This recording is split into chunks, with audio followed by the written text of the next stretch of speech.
Hello my dear students, मैं हूं Meenakshi from VM academy classes Nashik. बच्चों, हम देख रहे हैं क्लास 12 का chapter 6 super position of waves और आज है उसका लेक्चर नंबर 14 जिसमें हम टॉपिक स्टडी कर रहे हैं सोनोमीटर। तो अभी तक जो हम सुपर पोजिशन ऑफ वेव्स में स्टडी कर रहे थे वो पूरा थ्योरेटिकल पार्ट हमने स्टडी किया है। अभी एक्चुअल में इसका एप्लीकेशन कहाँ पे होता है, कौन से इंस्ट्रूमेंट में होता है, वो हम लोग देखने वाले। तो सोनोमीटर एक टाइप का इंस्ट्रूमेंट है जो जिसमें साउंड प्रोड्यूस होता है और इसका यूज़ क्या है वो भी हम लोग देखेंगे, किसके लिए एक्चुअल में इसका यूज़ होता है।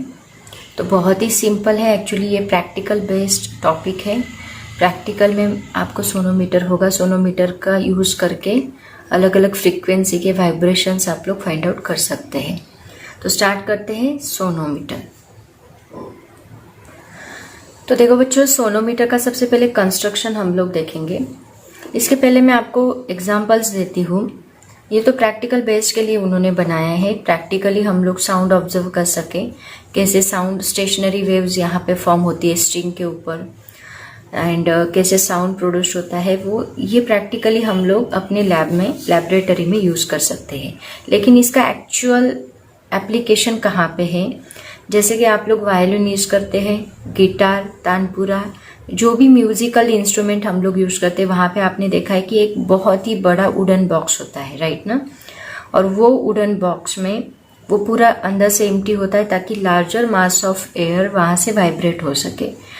वो क्यों करते हैं? अगर इसमें से एयर वाइब्रेट होती है तो इसके ऊपर, जैसे कि वुडन बॉक्स के ऊपर, जैसे कि हम लोग गिटार देखते हैं, गिटार के वुडन बॉक्स के ऊपर एक स्ट्रिंग लगाई होती है। वो स्ट्रिंग कैसे होती है? दो एंड को फिक्स्ड होती है, जस्ट लाइक दिस। यहाँ पे दो एंड को ऑलरेडी हमने स्ट्रिंग के वाइब्रेशन स्टडी किए हैं, तो वैसे यहाँ पे एक स्ट्रिंग एक वुडन बॉक्स के ऊपर, इसको हम साउंड बॉक्स कहते हैं, ये पूरा अंदर से खाली है ताकि इसमें से लार्ज एयर वाइब्रेट हो सके। और वो एयर की वजह से इसके ऊपर जो स्ट्रिंग है वो स्ट्रिंग में से लार्जर साउंड सुनाई दे। तो ये जो स्ट्रिंग है ये भी दोनों एंड को फिक्स्ड है। कैसे? देखो, यहाँ पे एक हैंगर है, वहां पे इसको फिक्स किया है और यहाँ से इस पुली के ऊपर से यहाँ पे उन्होंने स्लॉटेड वेट्स अटैच किए हैं। तो ये स्लॉटेड वेट्स की वजह से क्या होगा, इसको टेंशन आएगा, स्ट्रिंग को टेंशन किस डायरेक्शन में आएगा? टेंशन हमेशा अवे फ्रॉम द पॉइंट होता है। तो ये स्लॉटेड वेट है तो इसके अपोजिट डायरेक्शन में इसको टेंशन रहेगा, तो यहाँ पे टेंशन क्रिएट होता है। इसका मतलब ये दोनों एंड से फिक्स्ड है और जितना अच्छा टेंशन रहेगा उतना अच्छा वाइब्रेशन होगा, उतना लार्ज साउंड हमें सुनाई देगा।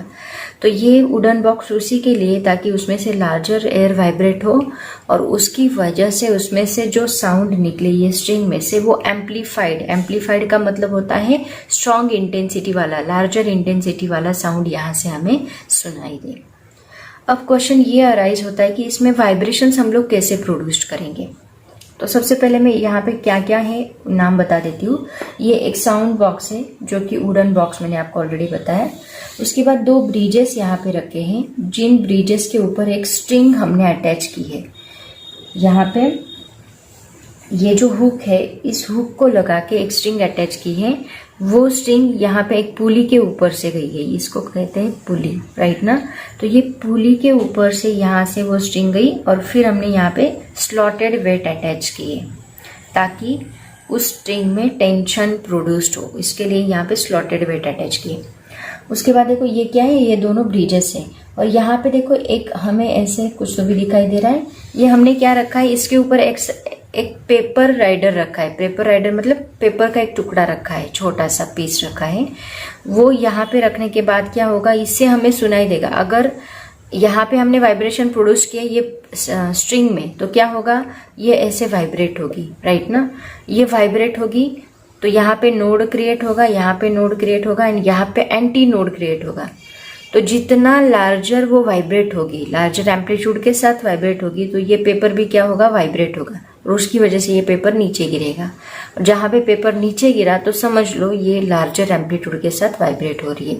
लेकिन एक बात आपको यहाँ पे याद रखनी है, आप वाइब्रेशंस ऐसे प्रोड्यूस करो ताकि इसमें से सिर्फ फंडामेंटल फ्रीक्वेंसी ही बाहर निकले, फंडामेंटल नोड ही इसमें से प्रोड्यूस्ड हो। अगर हमने यहाँ पे सपोज फर्स्ट ओवरटोन प्रोड्यूस किया, फर्स्ट ओवरटोन क्या होता है, उसमें 2 लूप्स होते हैं, ऑलरेडी हमने स्टडी किया। अगर हमने फर्स्ट ओवरटोन प्रोड्यूस किया मतलब 2 लूप्स प्रोड्यूस किए तो क्या होगा, यहाँ पे नोड आएगा जहाँ पे हमने पेपर राइडर रखा है, यहाँ पे नोड आएगा, नहीं तो कोई दूसरी फ्रीक्वेंसी आ सकती है, मतलब कोई दूसरा वाइब्रेशन आ सकता है, कम फ्रीक्वेंसी वाला, कम डिस्प्लेसमेंट वाला वाइब्रेशन प्रोड्यूस हो सकता है। तो यहाँ पे अगर नोड आया, कम डिस्प्लेसमेंट आया तो पेपर नीचे गिरेगी नहीं, और हमें लार्जर साउंड चाहिए तो यहाँ पे पेपर नीचे गिरना चाहिए ताकि वहाँ पे लार्जर एम्पलीट्यूड वाला साउंड सुनाई दे। तो इसके लिए हम लोग यहाँ पे फंडामेंटल फ्रीक्वेंसी ही यूज करते हैं। तो यहाँ पे ये 2 ब्रिजेस के बीच में एक फंडामेंटल फ्रीक्वेंसी प्रोड्यूस करने का काम कौन करता है, ये ट्यूनिंग फॉर्क करता है। ट्यूनिंग फॉर्क का यूज करके हम लोग क्या करेंगे, वहां पे वाइब्रेशंस प्रोड्यूस करेंगे। आपको ट्यूनिंग फॉर्क मैंने ऑलरेडी बताया, ट्यूनिंग फॉर्क क्या होता है। ट्यूनिंग फॉर्क एक ऐसा इंस्ट्रूमेंट है जो कि हम लोग अलग अलग फ्रीक्वेंसी के होते हैं, जो कि हम लोग वाइब्रेशन प्रोड्यूस करने के लिए यूज करते हैं। तो उसमें वाइब्रेशन कैसे लाते हैं, एक रबर पैड होता है, रबर पैड के ऊपर इसको हैमर करते हैं, हैमर करने के बाद वो वाइब्रेट होने लगता है। मतलब जैसे कि कोई चीज देखो, ऐसे अगर हमने किसी चीज के ऊपर हैमर किया तो थोड़ी देर के लिए वो ऐसे वाइब्रेट होता है।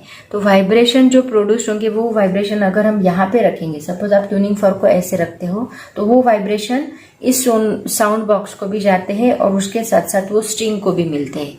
तो जैसे ही वो वाइब्रेशन स्ट्रिंग को मिलेंगे तो स्ट्रिंग का वाइब्रेशन स्टार्ट होगा, और जहां पे लार्जर एम्पलीट्यूड के साथ वो वाइब्रेशन करेगी, जब ये ट्यूनिंग फॉर्क की फ्रीक्वेंसी इस स्ट्रिंग के नेचुरल फ्रीक्वेंसी से मैच होगी, तब ये लार्जर एम्पलीट्यूड के साथ वाइब्रेट, जैसे कि स्विंग को अगर हमने फोर्स अप्लाई किया, मतलब हम एक्सटर्नल फ्रीक्वेंसी अप्लाई करते तो स्विंग ऐसे वाइब्रेट होता है। लेकिन एक स्टेज ऐसी होती है कि स्विंग सबसे बड़ा एम्पलीट्यूड देता है। कब देता है, जब स्विंग की खुद की फ्रीक्वेंसी एंड बाहर की फ्रीक्वेंसी, मतलब हम जो अप्लाई कर रहे हैं उस फोर्स की फ्रीक्वेंसी, ये दोनों जब मैच होती है तो स्विंग लैडर एम्पलीट्यूड के साथ वाइब्रेट होता है। सेम उसी तरह ये ट्यूनिंग फॉर्क जब हम यहाँ पे रखेंगे तो उसके वाइब्रेशन जब इस स्ट्रिंग के वाइब्रेशन से मैच होंगे तो वो लार्जर एम्पलीट्यूड के साथ वाइब्रेट होगा।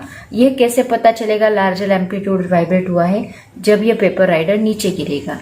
जब ये स्ट्रिंग वाइब्रेट होगी तो पेपर राइडर नीचे गिरेगा, नीचे गिरा तो समझ लेना यहाँ पे स्ट्रिंग लार्जर एम्पलीट्यूड के साथ वाइब्रेट हो रही है। ठीक है, तो ऐसा ये सोनोमीटर होता है।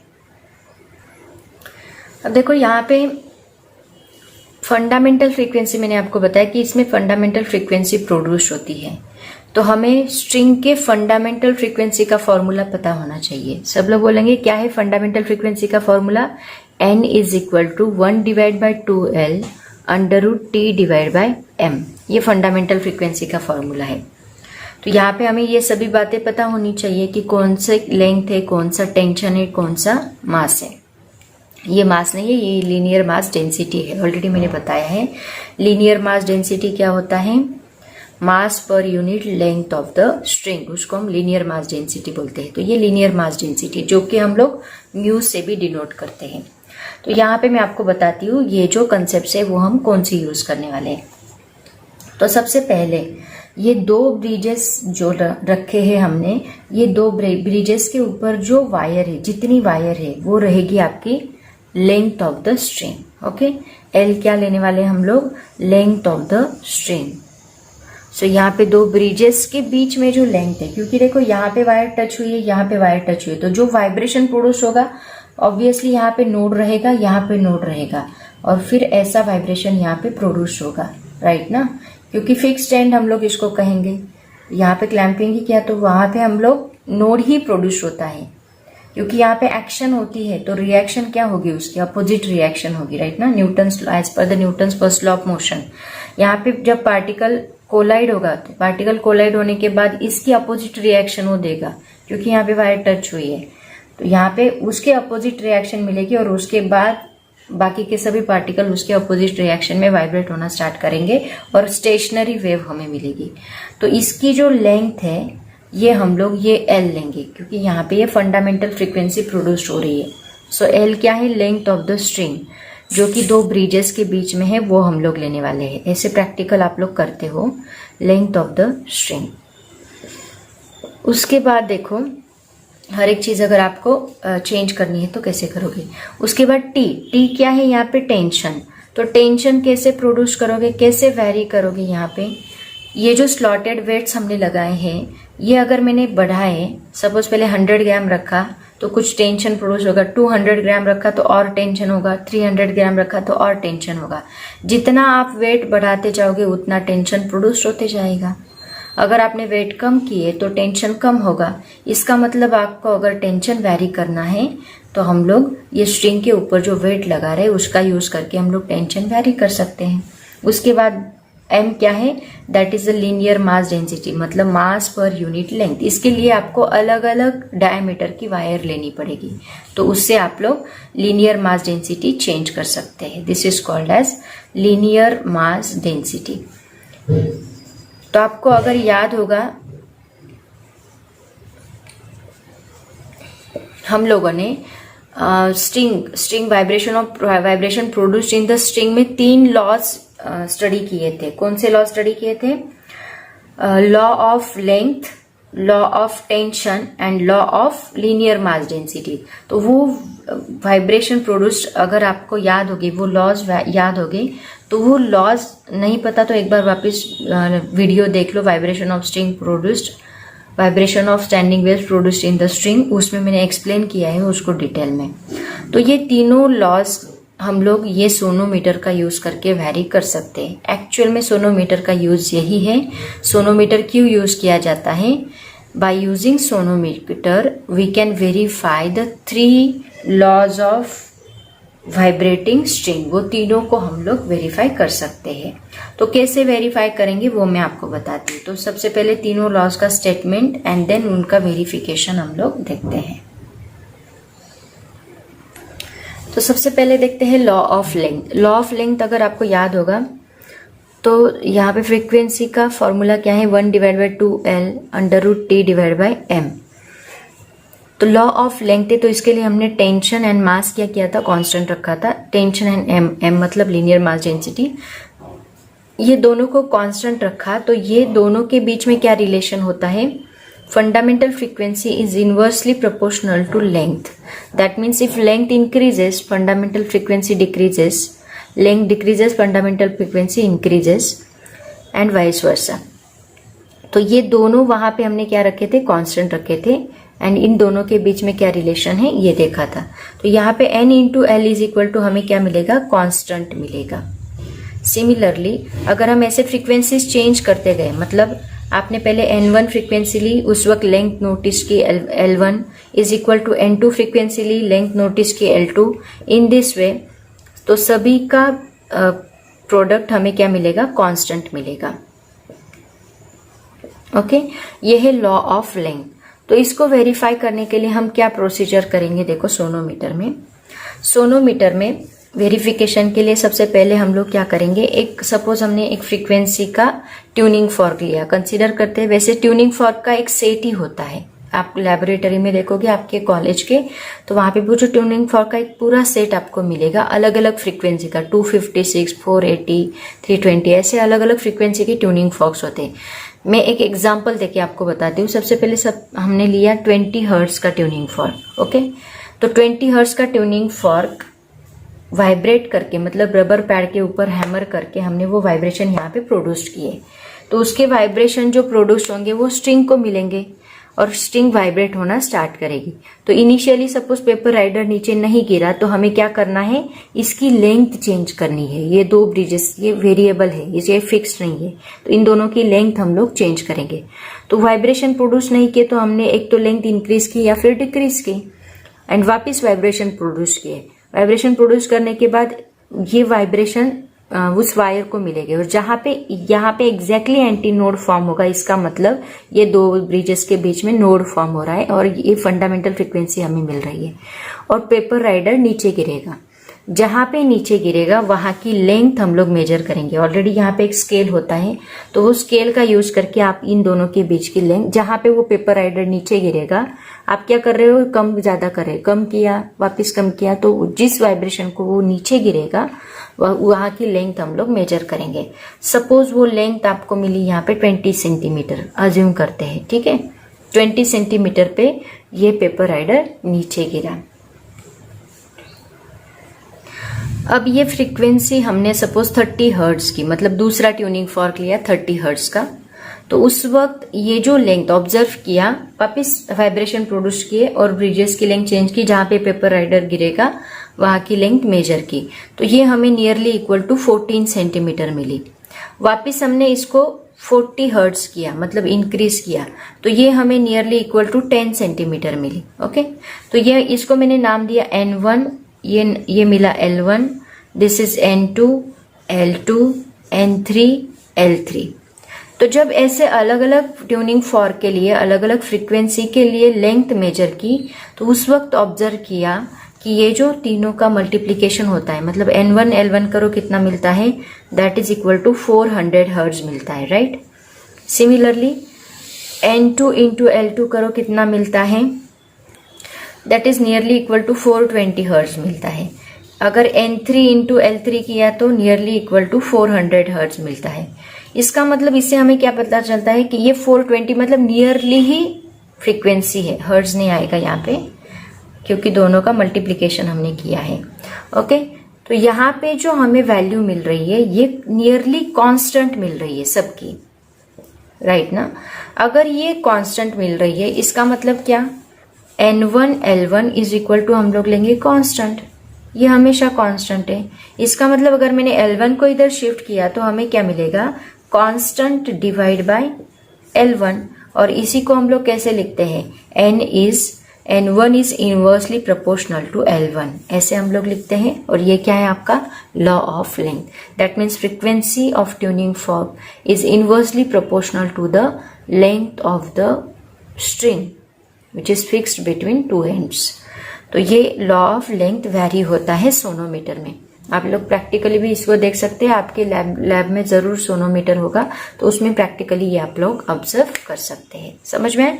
तो ऐसे लॉ ऑफ लेंथ को हम लोग वेरी करेंगे, ऐसे ही हम लोग लॉ ऑफ टेंशन को वेरी करेंगे, लॉ ऑफ मास को भी वेरीफाई करेंगे, ठीक है। उसके बाद law of tension, law of tension क्या है आपको याद है, N इज इक्वल टू क्या होता है, 1 divide by 2L under root T divide by M। तो ये रूट T, ये L को, अब इस वक्त हम लोग इस L को कांस्टेंट रखेंगे, लीनियर मास डेंसिटी स्ट्रिंग भी वही रहेगी, बस हम लोग क्या करेंगे, टेंशन मतलब एक एक वेट निकालेंगे या एक एक वेट अप्लाई करेंगे। तो यहाँ पे N is inversely proportional to root T होता है, ये लॉ ऑफ टेंशन है। इसका मतलब इसको अगर ऐसे हम लोग लिखे N is equal to constant into root T, constant into root T, तो ये इस साइड आके डिवाइड होगा, N divide by root T is equal to constant मिलेगा, राइट ना। So N1 divide by T1 is equal to N2 divide by T2, अलग अलग frequency पे अलग अलग टेंशन लो, N3 divide by T3 is equal to हमें क्या मिलेगा, कांस्टेंट। अब इसको वेरीफाई कैसे करना है, देखो अगर आपको वेरीफाई करना है तो हम क्या करेंगे, अब ये दो ब्रिजेस के बीच में जो लेंथ है वो एज इट इज रखेंगे, उसको हम लोग चेंज नहीं करेंगे। अब हम लोग यहाँ पे वेट चेंज करेंगे। सपोज पहले हमने 400 ग्राम का लिया, कंसिडर करो, ठीक है। 400 ग्राम पे हमें सपोज ट्यूनिंग फॉर्क, नो पहले हम लोग वेट नहीं लेंगे, पहले हम लोग ट्यूनिंग फॉर्क की फ्रीक्वेंसी प्रोड्यूस करेंगे। तो सबसे पहले आपने वापस उतना ही फ्रीक्वेंसी का ट्यूनिंग फॉर्क लिया, 20 का, ठीक है। 20 के फ्रीक्वेंसी के ट्यूनिंग फॉर्क को हमने हैमर करके देखा, वाइब्रेशन प्रोड्यूस किए, लेकिन वेट नीचे नहीं गिरा। फिर हमने क्या किया, यहाँ से जो वेट हमने अटैच किए, सपोज इनिशियली आपने यहाँ पे कंसिडर करो 400 ग्राम इतने वेट अटैच किए हैं, ठीक है। तो आपने क्या किया, ट्यूनिंग फॉर्क को हैमर करके वाइब्रेशन प्रोड्यूस किया, लेकिन ये पेपर राइडर नीचे नहीं गिरा, इसका मतलब लार्ज एम्पलीट्यूड का वाइब्रेशन हमें नहीं मिल रहा है। तो हमने क्या किया, अभी लेंथ एज इट इज रखी और ट्यूनिंग फॉर्क के वाइब्रेशन भी एज इट इज रखे, और हमने क्या किया, एक वेट निकाल लिया। तो वहां पे वेट सपोज 300 ग्राम है, अभी कितना हो गया, 300 ग्राम, 100 ग्राम का वेट हमने निकाल लिया सपोज, और 300 ग्राम को जैसे ही हमने हैमर किया तो 300 ग्राम को वो पेपर राइडर नीचे गिरा। इसका मतलब यहाँ पे वेट हमें क्या मिलेगा, 300 ग्राम मिलेगा। ऐसे ही हमने वापस 300 ग्राम के लिए अभी ट्यूनिंग फॉर्क चेंज किया, ट्यूनिंग फॉर्क आपने लिया 40 का, मतलब ट्यूनिंग फॉर्क की फ्रीक्वेंसी इंक्रीज की, एंड वापस आपने उसको हैमर किया। हैमर करने के बाद अभी वेट चेंज नहीं हुआ तो हमें कम करना पड़ा, सपोज हमने 200 ग्राम किया, अब यहाँ पे क्या हो रहा है, देखो फ्रीक्वेंसी हम लोग इंक्रीज करें, सॉरी यहाँ पे भी इंक्रीज होना चाहिए, फ्रीक्वेंसी हम लिख दो, ये 400 ग्राम आपको करना पड़ा वापिस से। तो यहाँ पे हमने फ्रीक्वेंसी इंक्रीज की तो हमें वेट भी इंक्रीज करना पड़ रहा है, इसका मतलब टेंशन बढ़ाना पड़ रहा है। वेट इंक्रीज करे मतलब क्या करे, टेंशन इंक्रीज कर रहे हैं। वापिस हमने ये 50 हर्ट्ज लिया तो ये 500 ग्राम करना पड़ा, ठीक है। तो ऐसे आप लोग जैसे ही आप फ्रीक्वेंसी बढ़ाते जाओगे तो ऑब्जर्व होगा कि यहाँ पे ये जो वेट है ये भी आपको बढ़ाना पड़ रहा है, मतलब टेंशन इंक्रीज करना पड़ रहा है, ठीक है। तो इससे हम क्या कंक्लूड कर सकते हैं, if frequency increases then wait that means tension also increases. और अगर हमने इन दोनों का रेशो लिया n डिवाइड बाय √t, इन दोनों का रेशो अगर लिया सबका तो ये हमें कांस्टेंट मिलता है, ठीक है। ये कांस्टेंट मिलता है मतलब इससे हम क्या बोल सकते हैं कि n is equal to constant into √t होता है। That means we can conclude that n is directly proportional to √t, that means root of tension. ऐसे हम लोग सोनोमीटर का सेकेंड लॉ भी हम लोग वेरीफाई कर सकते हैं। क्या है second law, frequency, fundamental frequency is directly proportional to square root of tension when length of the wire, length of the string and linear mass density is constant. At that time tension is directly proportional to fundamental frequency. ऐसे हम लोग verify करेंगे third law जो कि linear mass density का है। उसके बाद है law of linear density. Law of linear density क्या है, frequency is inversely proportional to square root of m। फॉर्मूले में वो डिवाइड बाय √m है, इसका मतलब inversely proportional to square root of m। अब इसको हम लोग वेरीफाई कैसे करेंगे, देखो यहाँ पे हम लोग दो अलग अलग स्ट्रिंग लेंगे। सपोज ये एक स्ट्रिंग हमने ली, दूसरी हमने एक स्ट्रिंग ली जो थोड़ी सी इससे थोड़ी बड़ी है, ठीक है, ऐसे कंसिडर करते हैं। तो ये इसको हमने m1 नाम दिया, इसको हमने m2 नाम दिया, और सेम ऐसे सोनोमीटर को ही उसका कंस्ट्रक्शन हमने करके रखा एंड वहां पे वाइब्रेशन प्रोड्यूस किए bye using the tuning fork. तो पहली स्ट्रिंग के लिए हम लोग वाइब्रेशन प्रोड्यूस करेंगे और उसके सपोज वो पहली स्ट्रिंग का मास m1 है, वाइब्रेशन प्रोड्यूस करेंगे और उसकी लेंथ हम लोग मेजर करेंगे तो वो हमें मिली L1। लेंथ मतलब इन दोनों के बीच की लेंथ हम लोग जहां पे पेपर राइडर गिरेगा वो लेंथ हम लोग मेजर करेंगे ट्यूनिंग फॉर्क के वाइब्रेशन प्रोड्यूस करेंगे। वापस ये लेंथ पेपर राइडर गिरेगा वहां पे लेंथ मेजर करेंगे, वैसे हम लोग फ्रीक्वेंसी चेंज करते जाएंगे। तो उसके लिए हमें m1 और L1 मिला। सिमिलरली हमने दूसरी स्ट्रिंग के लिए भी सेम प्रोसेस किया, तो उसके लिए हमने मास m2 लिया था तो उसके लिए लेंथ हमें मिली L2। दोनों के लिए लेंथ अलग अलग मिलेगी, ऐसे आप लोग ऑब्जर्व करोगे। लेकिन अगर हमने इन दोनों का मल्टीप्लीकेशन लिया L1 into √m1 and L2 √m2 अगर हमने लिया तो ये हमें कांस्टेंट मिलता है। ये क्या मिलता है, कांस्टेंट मिलता है। तो लीनियर डेंसिटी का लॉ ऑफ लीनियर डेंसिटी क्या है, डिवाइड बाय √m है। ये कैसे वेरीफाई, यहाँ पे थे हमने लेंथ का मल्टीप्लीकेशन लिया है, तो ये हम वेरीफाई करते हैं by using the first law. First law क्या कहता है कि n is inversely proportional to length है। तो अगर ये दोनों मल्टीप्लाई करके हमें कांस्टेंट मिल रहा है और n is inversely proportional to length है, इसका मतलब हम कंक्लूड कर सकते हैं कि n is inversely proportional to क्या होगा, √m होगा, सॉरी। तो इससे हम कंक्लूड कर सकते हैं कि ये इनवर्सली प्रोपोर्शनल टू √m होगा। ऐसे हम लोग थर्ड लॉ का भी वेरिफिकेशन कर सकते हैं। कैसे, बाय यूजिंग द, यहाँ पे आपको लेंथ मेजर करनी है, फ्रीक्वेंसी चेंज करो लेकिन लेंथ मेजर करते जाओ, और जब इन दोनों का मल्टीप्लिकेशन कांस्टेंट आता है तो समझ लो कि आपका थर्ड लॉ भी वेरीफाई हो रहा है। तो ऐसे तीनों लॉ को प्रैक्टिकली आप लोग अपनी लैबोरेटरी में वेरीफाई कर सकते हैं। This is the law of linear density. तो समझ में आया लॉ ऑफ लेंथ क्या है, n is inversely proportional to length. Law of tension है n is directly proportional to √t, and law of linear density है n is inversely proportional to linear mass density. ऐसे तीनों law का verification आप लोग bye using sonometer कर सकते हैं। तो प्रोसीजर ऑलरेडी आपके नोट्स में भी दी है, बुक में भी दी है, कैसे करना है तो वो आपको समझ में आएगा। जब सोनोमीटर एक्चुअल में आप हैंडल करोगे तो आपको ये बहुत ईजी लगेगा। एक्चुअली ये थेरोटिकल पार्ट है तो थोड़ा आपको क्रिटिकल आपने देखा ही नहीं है तो अंडरस्टैंडिंग में थोड़ा प्रॉब्लम हो सकता है, बट जब आप लॉ एक्चुअल में वेरीफाई करोगे तो आपको बराबर समझ में आएगा। ठीक है, अब देखते हैं इसके ऊपर कुछ न्यूमेरिकल्स रिलेटेड टू सोनोमीटर। देखते हैं इसके रिलेटेड न्यूमेरिकल्स। सबसे पहला न्यूमेरिकल देखो, आपके बुक में सॉल्व न्यूमेरिकल है, टेक्स्ट बुक में। न्यूमेरिकल देखो क्या है। A sonometer wire of length 50 centimetre is stretched by keeping weights equivalent of 3.5 kg. The fundamental frequency of vibration is 125 Hz. Determine the linear density of the wire. मतलब इन्होंने tension दिया है and length दी है, frequency दी है, और उसका use करके हमें क्या निकालना है, लीनियर डेंसिटी मतलब स्मॉल m निकालना है। तो सबसे पहले क्या क्या दिया है वो लिख लो। Given length L is equal to 50 centimetre. 50 centimetre को मीटर में कन्वर्ट किया तो हमें मिलेगा 0.5 metre. After that mass is given m is equal to 3.5 kg। इससे हमें टेंशन निकालना है। Tension is nothing but the force. Force का फॉर्मूला क्या होता है, mass into gravitational acceleration m into ji.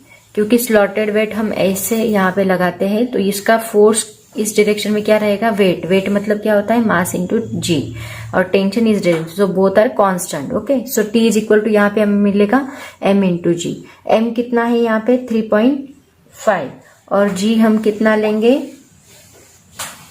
Into 9.8 is equal to कितना मिलेगा 34.3 न्यूटन। ये हमें t मिला।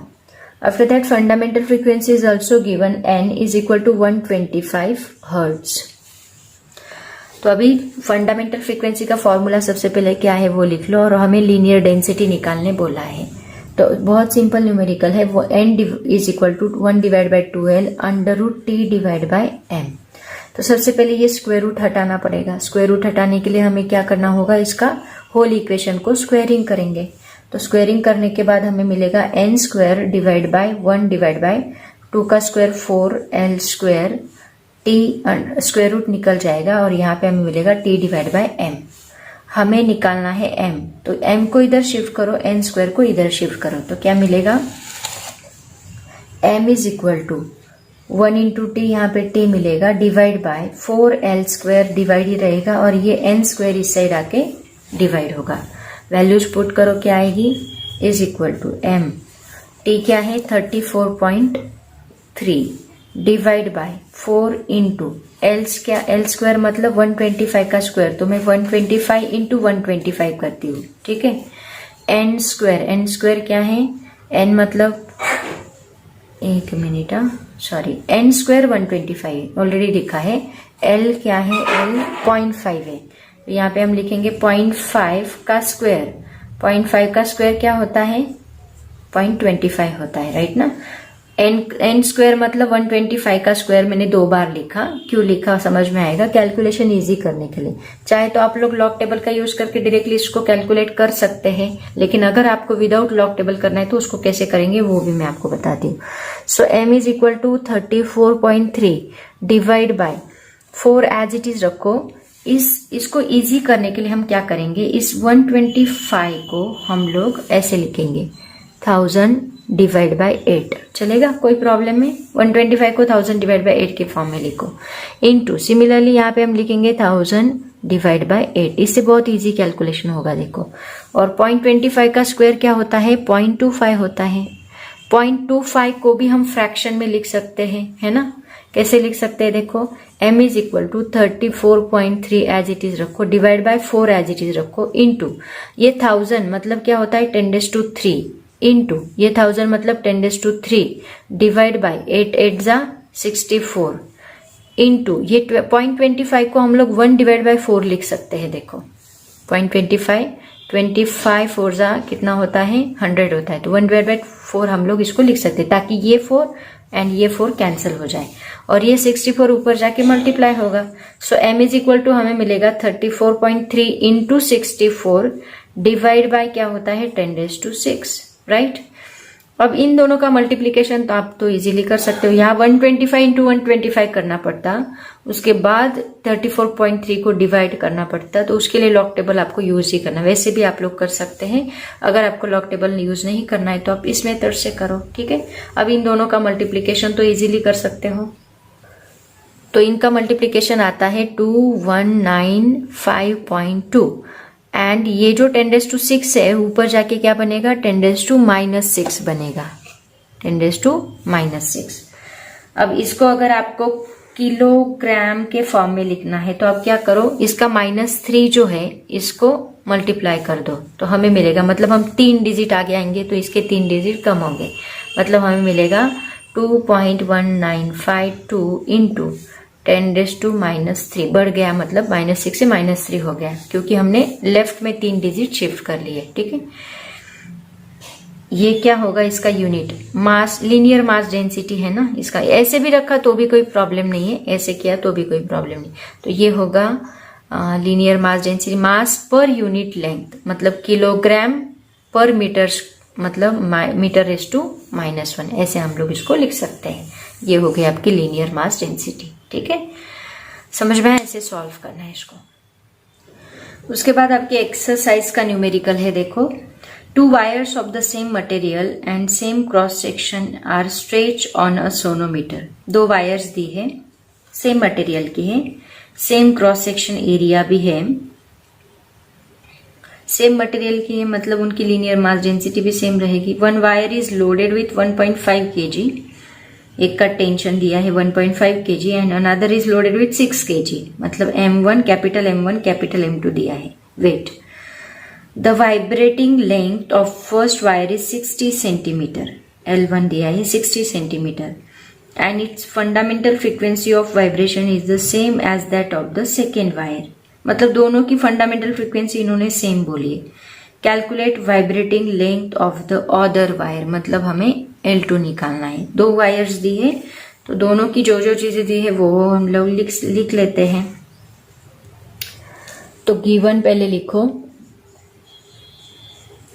2 wires of the same material, मतलब उनका क्रॉस सेक्शन एरिया भी सेम दिया है A1 is equal to A2। अगर दोनों का क्रॉस सेक्शन एरिया भी सेम है मतलब मास पर यूनिट लेंथ डिस्ट्रीब्यूशन भी क्या होगा, सेम होगा, मतलब लीनियर मास डेंसिटी जो है दोनों की इक्वल लेंगे हम लोग। सपोज हम कैपिटल M से डिनोट करते हैं। ठीक है, दोनों का मास दिया है M1 इज इक्वल टू कितना दिया है 1.5 kg एंड M2 कितना दिया है 6 kg। तो टेंशन क्या होगा, T1 is equal to 1.5 into g हम लोग 10 ले लेते हैं एंड T2 क्या रहेगा 6 इंटू 10 न्यूटन। इसको ऐसे ही रहने दो, बाद में कैंसिल होंगे ये दोनों, तो मल्टीप्लाई मत करो, ऐसे ही रहने दो। ठीक है, जब ऐसे 2 के एग्जाम्पल रहते हैं उनको मल्टीप्लीकेशन में ही रहने दो, बाद में बराबर वो कंसेप्ट कैंसिल हो जाती है टर्म। ठीक है, तो अभी आगे देखो क्या दिया है, L1 दिया है उन्होंने और L1 कितना दिया है 60 सेंटीमीटर और बोला है 60 centimetre is equal to 0.6 metre होता है और बोला क्या है कि फंडामेंटल फ्रीक्वेंसी N1 दोनों की क्या है, इक्वल है, N1 is equal to N2 है। तो सबसे पहले तो फॉर्मूला लिख लो दोनों का क्या है। N1 का फॉर्मूला क्या है 1/2L1 √T1/M1 आएगा is equal to 1/2L2 √T2/M2। Okay, हमें निकालना क्या है, L2 निकालना है, L1 पता है। तो सबसे पहले तो टर्म्स को रीअरेंज कर लेते हैं। तो यहाँ पे ये 2 एंड ये 2 तो कैंसिल होगा, M1 भी कैंसिल होगा क्योंकि देखो यहाँ M1 is equal to M2, यहाँ पे बस M लेते हैं हम लोग, तो MM सेम है तो ये MM भी कैंसिल होगा और बची हुई टर्म्स को अभी हम लोग रीअरेंज करेंगे। तो ये L2 को इधर शिफ्ट करो एंड √T1 को इधर शिफ्ट करो, तो क्या होगा L2 इस साइड आके ऊपर आएगा, यहाँ डिवाइड है तो इस साइड आके मल्टीप्लाई होगा। यहाँ पे क्या क्या बचता है देखो, यहाँ पे बस √T2 बचता है ना, इनटू ये भी कैंसिल, ये L2 इधर शिफ्ट हो गया तो √T2। यहाँ पे क्या बचा देखो L1 ऊपर जाएगा डिवाइड बाय ये √T1 नीचे आएगा। So that is equal to, हम लोग इसको ऐसे लिख सकते हैं L1 इंटू ये स्क्वायर रूट में लिखो एक ही, तो T2 मल्टीप्लाई होगा डिवाइड बाय T1 होगा, T2 ऊपर एंड T1 नीचे। ठीक है, और क्या बाकी रह गया, बस अभी वैल्यूज डाल दो। तो क्या आएगा देखो answer, L2 is equal to L1 कितना है 0.6 है इंटू T2 कितना है, T2 एज इट इज रखो 6 इंटू 10 डिवाइड बाय T1 कितना है 1.5 इंटू 10। तो देखो दोनों का 10 कैंसिल होता है, is equal to 0.6 as it is रहेगा। 1.56 कितना होता है, √4 होता है। तो √4 का स्क्वायर रूट क्या होता है 2, मतलब 0.6 इंटू ये क्या बनेगा 2, that is equal to 1.2 metre. मतलब कितना सेंटीमीटर मिलेगा हमें, दैट इज 120 सेंटीमीटर। ठीक है, ये हमें क्या मिला, L2 मिला। अगर मीटर में ही रखा तो भी चलेगा, कोई प्रॉब्लम नहीं है। 1.2 मतलब देखो यहाँ पे लेंथ कितनी है 60, यहाँ पे लेंथ डबल हो गई। लेंथ क्या हुई, डबल हुई, क्योंकि मास हमने मास चेंज किया है। मास पहले 1.5 था, फिर 6 किया, मास इंक्रीज किया, तो बराबर है टेंशन बढ़ेगा और यहाँ पे लेंथ डबल हो गई। ओके, ऐसे हम लोग सॉल्व करेंगे। नेक्स्ट न्यूमेरिकल देखो, आपकी बुक में सॉल्व न्यूमेरिकल है। A wire has linear density 4 into 10⁻³ kilogram per metre cube, per meter only, sorry. It is stretched between two rigid support with a tension of 360 Newton. The wire resonates at a frequency of 420 Hz and 490 Hz in two successive modes. Find the length of the wire. देखो अभी यहाँ पे थोड़ा सा अलग इन्होंने दिया है, 2 successive modes बोला है। उसका मीनिंग क्या होता है वो मैं आपको बताती हूँ। सबसे पहले जो जो दिया है उसको लिख लो, गिवन। लीनियर डेंसिटी मतलब m आपको दिया है, कितना दिया है, that is 4 into 10⁻³ 4 into 10⁻³ kilogram per metre. It is stretch between two rigid supports with tension T is equal to 360 newton. Resonates at a frequency मतलब फंडामेंटल फ्रीक्वेंसी के बाद एक फ्रीक्वेंसी क्या रहेगी, सपोज NP हमने ली, NP कितनी दी है 420 hertz. 2 successive मतलब NP, सपोज ये N1 है तो उसके बाद N2 रहेगा, N2 है तो N3 रहेगा, N3 है तो N4 रहेगा, वो उन्होंने नहीं दिया। तो अगर ये मैंने NP लिया तो सक्सेसिव नेक्स्ट क्या रहेगा, NP+1 आएगा, इज इक्वल टू कितना है, दैट इज 490 हर्ट्ज दिया है। और बोला है कि लेंथ फाइंड आउट करो, L निकालने के लिए बोला है। ठीक है, तो सबसे पहले फॉर्मूला लिख लो क्या होता है। NP इज इक्वल टू क्या रहेगा, देखो NP है, यहाँ N1 होता तो हम क्या लेते 1/2L, तो NP है तो क्या लेंगे P/2L लेंगे। फॉर्मूला आपको याद होगा, P/2L √T/m, मतलब सक्सेसिव मोड से फ्रीक्वेंसी बढ़ती जाए। N0 है तो यहाँ 1 आया था, फिर आगे के लिए P/2L 3/, सक्सेसिव मोड्स ऐसे बढ़ते जाते, मतलब हार्मोनिक्स बढ़ते जाएंगे। NP है तो P हार्मोनिक्स, NP+1 है तो NP+1 हार्मोनिक्स। तो यहाँ NP+1 क्या आएगा, P+1 / 2L √T/m। ठीक है, तो अभी हमें निकालना क्या है, यहाँ पे लेंथ निकालनी है। तो कोई तो भी P हमें पता होना चाहिए। तो P अगर हम निकाल लें, ये P अगर हमें पता चल जाए तो उसका यूज करके हम लोग लेंथ निकाल सकते। तो सबसे पहले तो हम लोग P निकालते हैं। तो उसके लिए हम क्या करेंगे, ये दोनों टर्म्स को डिवाइड करेंगे। तो अगर हमने डिवाइड किया तो हमें क्या मिलेगा, देखो NP / NP+1 is equal to P/2L √T/m divide by P+1 / 2L √T/m। तो ये कैंसिल होगा, इसका 2L कैंसिल होगा, ये दोनों टर्म्स हमें पता है, P/P+1 बचेगा। तो यहाँ पे NP कितना है 420 डिवाइड बाय NP+1 कितना है 490। P हमें पता नहीं है, निकालना है, P+1 निकालना है। ठीक है, तो ये 0 0 get cancel, 42 / 49 is equal to P/P+1। दोनों का क्रॉस मल्टीप्लीकेशन करो, 42 into P+1 is equal to 49P। 42 से मल्टीप्लाई कर दो, 42P + 42, एक minute, 42P + 42 is equal to 49। हमें P निकालना है, तो ये 42P को इधर शिफ्ट करो ताकि ये प्लस ही रहेगा, और 42 एज इट इज रखो। तो 49P - 42P is equal to बनेगा 42। दोनों का सब्ट्रैक्शन कितना आएगा, 7P is equal to 42। So P is equal to बनेगा 42 / 7 इज इक्वल टू 6। P हमें मिल गया। अब कौन से भी इक्वेशन में P की वैल्यू डालो आपको L मिल जाएगा, ठीक है। तो सबसे पहले इसको नोट डाउन कर लो, इसको मैं रफ करती हूँ, फिर हम इस इक्वेशन में P की वैल्यू पुट करेंगे तो हमें L मिलेगा। एक्चुअली हमारा मेन एम क्या है, हमें L निकालना है, ठीक है। तो इसको पहले कॉपी कर लो। सो P हमें पता है 6, तो यहाँ पे हम लिखेंगे N6 is equal to 6 divide by 2L under root T divide by M। T पता है, M पता है, अब हमें निकालना क्या है, L निकालना है। तो हम L को इधर शिफ्ट करेंगे एंड N6 को इधर शिफ्ट करेंगे। सो यहाँ पे क्या मिलेगा देखो, L इज इक्वल टू, ये 6 एज इट इज रहेगा divide by 2 under root N6 as it is रहेगा and under root T divide by M भी एज इट इज रहेगा, ठीक है। तो इसको सॉल्व करने के लिए हम लोग क्या करेंगे, अभी उसकी वैल्यूज पुट कर दो डायरेक्टली, बराबर आंसर मिलेगा आपको।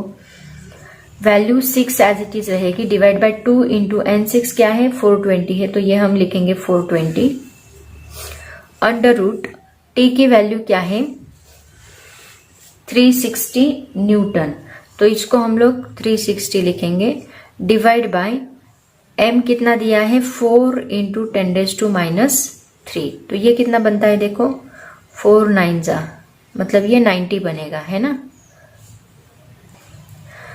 तो इसको हम लोग ऐसे लिख सकते हैं कैलकुलेशन इजी करने के लिए, 6 divide by 2 into 420 under root, ये 9 को हम लोग ऐसे लिखते हैं 9 इंटू 10 90, और ये 10⁻³ ऊपर जाके बनेगा 10⁻+3 इज इक्वल टू 9 का स्क्वायर रूट क्या होता है 3, तो हम लिखेंगे 6 इंटू ये 9 बाहर आके 3 बनेगा इंटू ये क्या है 10⁻⁴, 10⁻⁴ बाहर आके क्या बनेगा 10⁻² बनेगा। एम आई क्लियर, क्योंकि 2 से 1 स्क्वायर रूट में से बाहर निकलेगा तो वो 10⁻² बनेगा divide by 2 into 420 as it is, ठीक है। अब डिवीजन हम लोग कर सकते हैं, तो ये बनेगा 2 3 जा 6, 420 को डिवाइड करना है, तो ये कितना बनता है देखो, दैट इज 3 3 जा 9, 9 इंटू 100 बनेगा 900 डिवाइड बाय 420, तो ये 0 0 गेट कैंसल, 42 जा 2 इसका आंसर आता है 2.14। आप लोग कैलकुलेट कर सकते हैं, नहीं आता है तो फिर आप लोग लॉग टेबल यूज करो, ठीक है। ये आएगा 2.14 मीटर, ओके। ऐसे हम लोग सॉल्व करेंगे। एल ही निकालना था, दैट इज 2.14, अगर सेंटीमीटर में लिखना है तो 214 सेंटीमीटर आएगा। समझ में आया। फिर ऐसे हम लोग इसको सॉल्व करेंगे। ये आपकी बुक में सॉल्व न्यूमेरिकल है, ऑलरेडी दिया है, और एक न्यूमेरिकल है सॉल्व न्यूमेरिकल, वो आप लोग सॉल्व करो, नहीं आता है तो वैसे मुझे पूछो, मैं आपको एक्सप्लेन करूंगी। तो सोनोमीटर के ऊपर इतने ही न्यूमेरिकल्स थे, एक ही न्यूमेरिकल उन्होंने पूछा है, कॉम्पिटेटिव एग्जाम में इसके ऊपर कोई न्यूमेरिकल नहीं है। तो बच्चों आज मैं यहीं पे रुकती हूँ, सोनोमीटर का पूरा टॉपिक कंप्लीट किया है। नेक्स्ट लेक्चर में हम लोग आगे का टॉपिक दैट इज बिट्स वो लेंगे।